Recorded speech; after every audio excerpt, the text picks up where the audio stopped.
Hello, ladies and gents, boys and girls, people of all ages, sexualities, and identities, and welcome back to another Doctor Who review. And today's Doctor Who review is none other than the sound of drums. Right, so, following on from Utopia, we find that the Doctor, Jack, and Martha manage to hop, using Jack's vortex manipulator into the present. However, they managed to hop a little bit too late, as it turns out that at this point, Harold Saxon has become Prime Minister. And why is this important? Because Harold Saxon is none other than the Master. The Doctor, Martha, and Jack find themselves going back to Martha's flat to try and do a little bit of digging into exactly what's going on. It turns out that the Master has been there for a very long time, a little bit longer than the Doctor would have hoped, and has managed to ingrain himself in British history.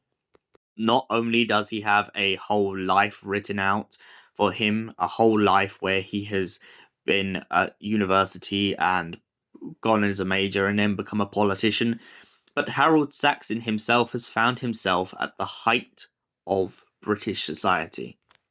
As the acting Prime Minister, he has killed off his whole entire board with gas, especially after finding out how many of them voted against him.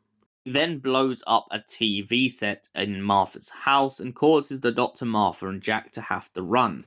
They try to go undercover for a while, however, before they properly go on the run, Martha goes to try and confront her family after realising that someone is in the house with them.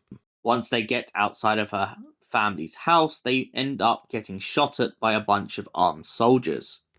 The Master then puts them on the news as the top 3 fugitives. It also turns out that Leo is luckily safe because he is halfway across the world and no one seems to have taken any notice of him yet. And the Torchwood team are in dire trouble as the Master seems to have sent them on a wild goose chase to the Himalayas. So with everyone who could help the Doctor and his friends out of the way, it's the perfect chance for the Master to take vengeance over all. He introduces the world to what he calls the Toclafane, an alien race that he will eventually properly introduce in a couple days' time. The Doctor then begins to reminisce to Martha and Jack about his past, telling him about the days at the Academy and most importantly, telling both of them how the Master became how he was. The Doctor talks about when he was at the age of 12 or so. He was told that he had to go and look into the Untempered Schism. Now, the Untempered Schism is a kind of crack in the base of time and space. Essentially, we see the vortex.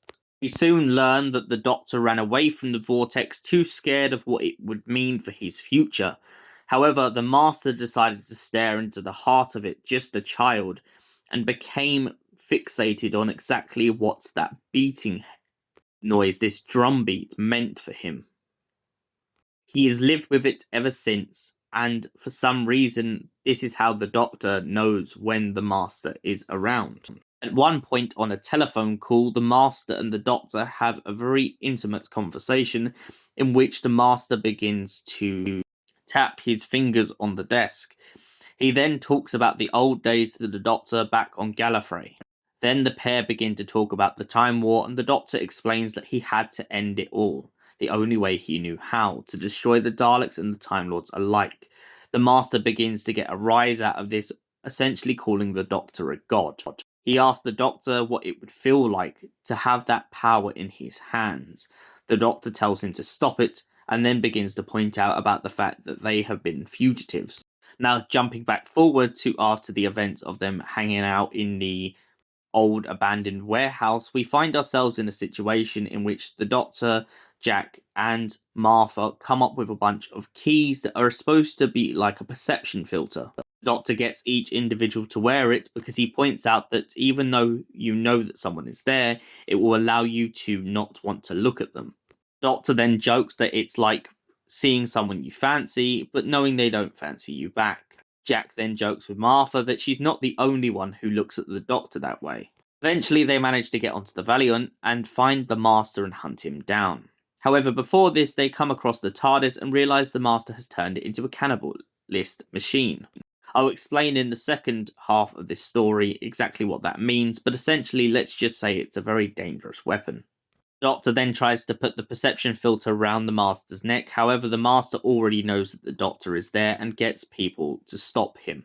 Master then punishes the Doctor and Jack by essentially lasering Jack and turning the Doctor really, really old. Jack then gives Martha a vortex manipulator to get out of there and hopefully hunt down the human resistance to finally stop the Master once and for all. The Sound of Drums ends with the Master opening up the sky of Great Britain with a bunch of flying orbs who are the Toclafane. So, The Sound of Drums. What do I give this out of 10? It's a solid story with a really good backstory. However, I do feel like it's a shame that we never quite get a good acknowledgement on what actually happens to Leo.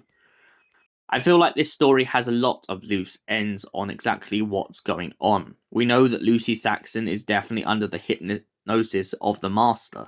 We know that the Master has a connection to the Toclafane.